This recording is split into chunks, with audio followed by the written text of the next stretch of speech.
and welcome to the 8 p.m. news on Canal de English. We begin with our top stories. Union de Population du Cameroun, the UPC party, is 69 today. Party authorities call for unity and decentralization as they look at the Anglophone crisis. Members of the Central African Forestry Commission are putting up a common plan ahead of the United Nations Forum on Forests built for May this year in New York.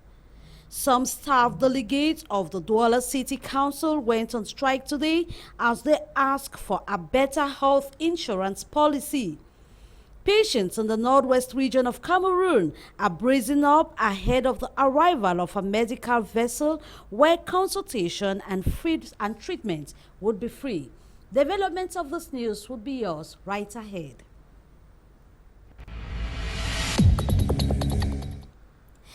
With 4 elections scheduled in 2018 in Cameroon, the president of the MRC party, Maurice Kamto, says no to postponement. Professor Kamto was speaking today to pressmen, saying no blames should be laid on the Anglophone crisis or against war and Boko Haram. Should this happen, it would be a political corruption. Beatrice Gamu has details.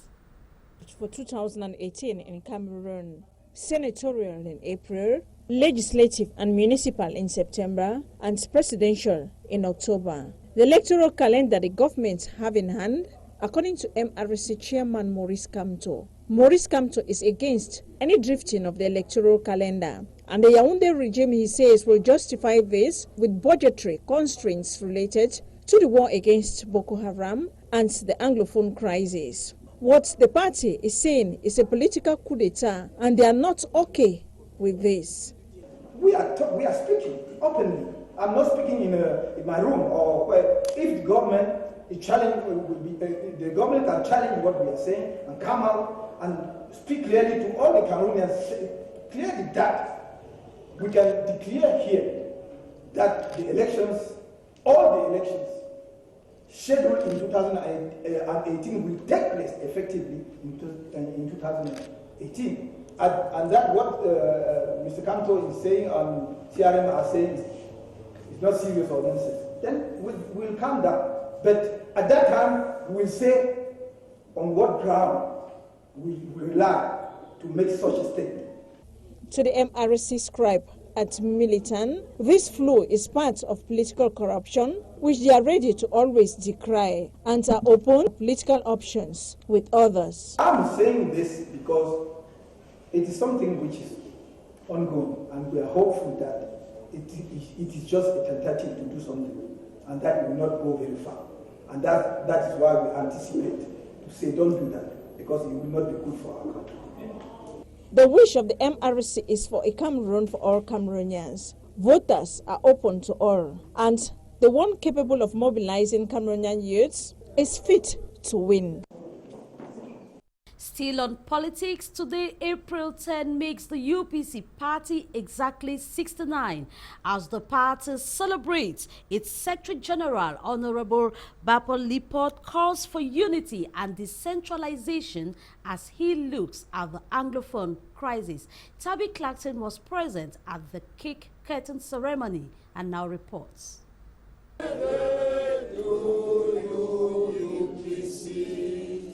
10th of April 1948, 10th of April 2017, this April 10th marks the 69th anniversary of the Union de Population du Cameroun, the UPC party. Honorable Bappo Lipot on this occasion granted a press briefing in Yaoundé in which he came back to the Anglophone problem. The way we Francophone we are behaving, we know that if we talk about reunification, that means we have 2 separate states before. We have the one Cameroon, Francophone one and Anglophone one. Some militants and sympathizers of the UPC party were also present at the press briefing. Amongst them was a certain Daniel Ruben Omnyobe, the son of one of the founding fathers of the UPC party, Robin Umnyobe, who was brutally assassinated by colonial forces on the 13th of September 1958 in Bumyebel. The platform UPC CPDM political parties was renewed on February the 2nd, and to Honorable Bapo Lipot is a partnership that is meant for the well-being of all Cameroonians. I'm very proud with the program that we got from our Matthias. And I'm also very proud to see that CPDM discovering that UPC is doing more to keep the unity of our country, to keep peace in our country, in a context where everybody was against what we at the level of UPC, Republican dialogue. On the division within the ranks of the UPC party, Honorable Bapo Lipot reiterated that there was no division in the party and that the only legitimate and legal UPC was his, with the General Assembly that brought him into office as Secretary General of the party in 2012.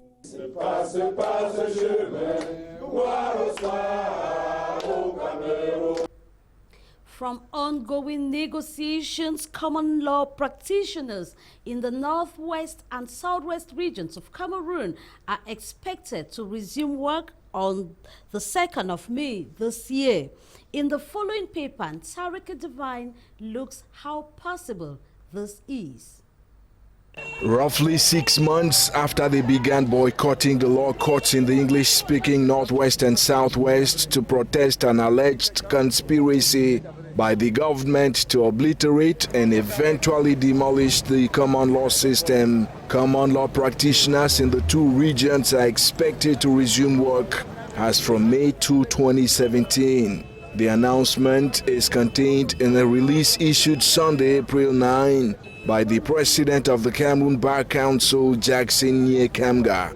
He says the important milestone in the evolution of the Anglophone crisis, which began in October last year, is the outcome of several behind-the-scenes conclaves held alternatively in Bamenda and Boya since mid-March, followed by working sessions congregating senior common law lawyers and a sprinkling of their junior colleagues. The release, which follows a working session held in Boya on April 8, states that Batonye Nye Kamga has been authorized to pursue negotiations with the government aimed at preserving the common law system of jurisdiction with the expected effective enactment of recommendations submitted to the government. The call-off of the sitting follows the recent announcement of the creation of a common law section at the Supreme Court, as well as the Advanced School of Administration and Magistracy, as well as the planned recruitment of English-speaking legal personnel. Some staff delegates of the Douala City Council have gone on strike today, asking for a better health insurance policy. In the early hours of the morning, they blocked the main gate and paralyzed activities. D. Morin reports. Tempers flared Monday, March 10 at the Douala City Hall, with some staff delegates blocking the main entrance, adding extra padlocks to the main gate, preventing the workers from getting into their offices. Activities were paralyzed in the early hours of the morning. The staff delegates are asking for health insurance, claim it is their right and that so many people have died due to their inability to provide for health care. The staff delegates equally frowned at what they describe as discrimination at the Douala Urban Council health insurance policy, where only selected few are so far benefited.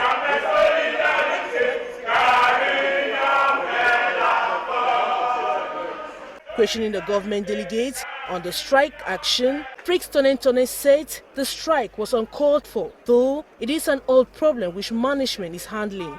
A crisis meeting was summoned to look into the problem. From today, the 10th of April to the 25th, the Douala International Airport will be undergoing some rehabilitations. This is the second time within a period of a year that the airport is being closed for the same purpose. Tarika Divine looks at exactly what will be done in terms of refurbishing the international airports. Beginning this April 10th and up until April 25, 2017, flights into and out of Cameroon's most busy airport in Douala will be disrupted as a result of rehabilitation works on the facility's two runways.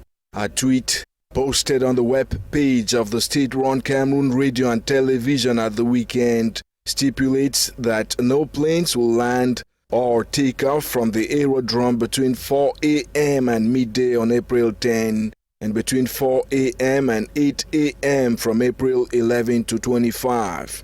Several airlines companies operating within the country's airspace have been notifying their passengers of the interruption, which obliges a rescheduling of flights. It is worth noting that in March last year, the Douala airport was shut down for 3 weeks for restoration works on the same runways and hangars.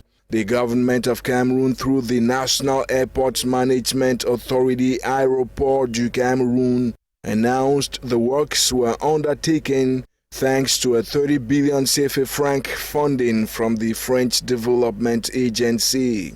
No formal reasons have been furnished to explain why, barely 1 year later, the runways are again under repairs. Member countries of the Central African Forestry Commission are strategizing ahead of United Nations Forum on Forest. They are meeting in Douala to come up with a common convergence plan before the meeting built for the 1st of May 2017 in New York. Kejang Henry Atembe reports. Focal points of member countries of the Central African Forestry Commission, COMIFAC, are laying the groundwork to better defend the interest of the sub-region during the 12th session of the United Nations Forestry Forum, slated for May 2017 in New York. These countries must not move on dispersed ranks if they have to harvest gains as a bloc. And so for these countries to succeed, they must mobilize financial resources ahead of the summit. The Congo Basin Forestry Commission is undisputably the second largest forestry reserve in the world after the Amazon. For this reason, their strength must not be undermined during the negotiations that begin on May 1, 2017. Beyond that, the focal points must equally have the negotiating techniques or savvy to convince partners and funding bodies. While we still talk on forest, where sustainable management of the forest cannot be complete without the involvement of indigenous people. To this effect, they are meeting in Douala, Cameroon, to chart a roadmap for concert action. Still a man on the beat, Kejang Henry Atembe. Indigenous people are more than ever before at the center of the forest. They are in Douala to grapple with more skills on how to be able to sustainably manage their forest. I think the objective of this meeting is to come out with the priorities of indigenous people that can be put in place so that they'll put a system of long-term and durable mechanisms of finance. So before implementing this meeting will help us bring out the key challenges and the proposed solutions to all the problems as concern the indigenous people when it comes to governance, when it comes to the problem of climate change and biodiversity protection in general. And so, after COP21 and COP22 respectively, in Paris and Marrakech, it is time for action. So the result that is expected from this meeting from today will be a roadmap that these institutions like the World Bank, the GIZ and the other financial partners will use to work with the indigenous people in a durable manner and sustainable manner for the activities and the full involvement of indigenous people in the general aspect of conservation. Indigenous people and other stakeholders cannot achieve these objectives without the assistance of financial partners. My name is Luis Felipe Duchisela. I'm the Global Advisor for Indigenous Peoples at the World Bank in Washington, D.C. And we're very happy to be here in this workshop of Repaleac, the network of indigenous peoples of Central Africa. Yes, basically our idea is to help strengthen the capacities. The sub-regional conference of indigenous people is being driven by the Central African Forestry Commission, COMIFAC. Farmers need quality seeds and quality plants to meet their needs, as well as that which are adaptable to their different working zones. Researchers today began a 3-day working visit in Yaoundé to exchange ideas on how quality seeds can be brought about for farmers in Cameroon. Beatrice Ngamo reports.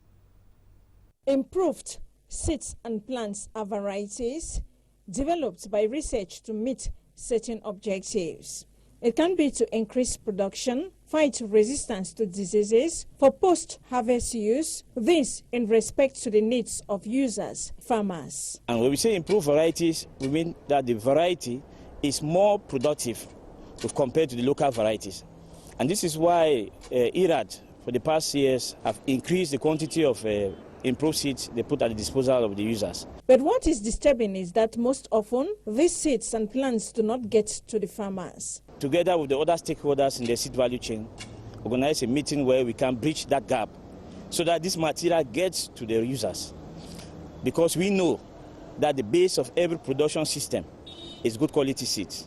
If you don't have good quality seeds, you cannot have a good yield. The 3-day training and exchange seminar on value chain of improved seeds and plants that opened this Monday in Yaoundé under the theme, support to the valorization of improved varieties at IRAD, what key for the success of production of these seeds and plants? Occasion to approach all the strategic stages of the process, from genetic resources to the distribution of improved seeds and plants by studying the expertise and necessary synergy for the availability of quality seeds and plants in sufficient quantity at right moment and at good prices for farmers. The French Center of Agronomic Research for Development, CIRAD, represented here by her Central African Regional Director, Patrice Devenu, provides the scientific support through scientific training in line with the C2D PAR project. At the end of the 3 days, it is hoped that farmers in Cameroon have quality seed supply adapted to their working zones and to biotic constraints of their land.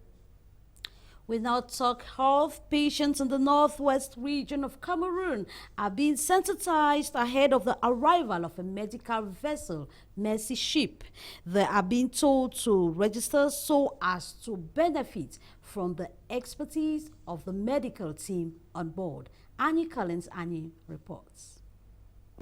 In view of the arrival of a medical vessel in Douala with tens of experienced medical doctors on board, an interministerial delegation has been to Bamenda to sensitize the northwest region on the need for patients to get registered and benefit from their free services. The Mercy Ship is expected to dock at the Douala seaport in August. But before then, patients of illnesses like goiter, ophthalmic, obstetrical fistula, orthopedic, plastic and constructive facial and general surgeries, among many others, should make themselves known. All of us are patients. So let us take the message to the quarters.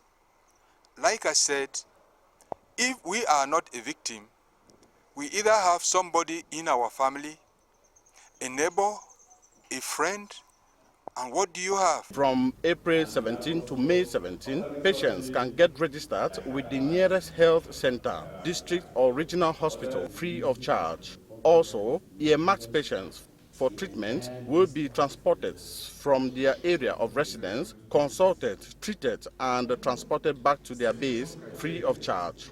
The head of the delegation to the Northwest says it is an initiative of the President of the Republic. We are here to call on the population of the Northwest, irrespective of their political, religious or cultural beliefs, to adhere to this social move which President Paul Biya is giving to Cameroonians. Patients should therefore get registered between the 17th April and 17 May. You can agree with me that the period is short. I therefore call on you, the media, to disseminate the information so that many patients can come from here. Que commencent les opérations d'enregistrement et de sélection des patients. Representatives of some government agencies ask questions for ample clarifications to better disseminate the information. At the moment, the Mercy medical ship is in Cotonou in Benin, waiting to make the next stopover in the Douala seaport as the group of medics continue to give back to humanity what humanity has given them, some kind of corporate social responsibility. An agreement has been reached between the Douala City Council and Douala Arts to promote and preserve historic and artistic heritage in the town. According to the terms of the agreement, Douala Arts will provide its expertise in valorizing art and culture in Douala. This report with Ndi Morin. The Douala City Council is bent on projecting Douala as a city of arts and history, which allows tourists and Cameroonians to discover the historical and artistic heritage. The Douala City Council wants to achieve this through a partnership with Douala Arts. The signing of the convention, Monday, March 10, between management of Douala Arts, Marilyn Douala Mangabel, and Dr. Frixton Antone, marks a new page for a city which badly needs to promote and preserve its cultural and artistic heritage in order to attract more tourists in the country. Nowadays, Douala is known through art, public art we have gave in the past, but it wasn't known as a part of the whole project from the city council. Then nowadays, with that convention, we are able to say we are officially partner to the Douala Urban Council. According to the terms of the agreement, Douala Arts will provide the Douala Urban Council with expertise when it comes to cultural and artistic display. And we were awarded, and then we are going to improve what we have done, and we want to give much more that we have given. For example, we gave about 60 public art or art events in the city of Douala. And the particularity of Douala Art is that we are working permanently in the city. Each day, each month, we are offering something, we are doing something for the city of Douala. According to reports, the city of Douala is still lacking with documentations of artistic works and monuments of heroes. Existing ones have been abandoned in bushes. That was what we put together for you tonight. Have a good evening. Programs continue on Canal the English.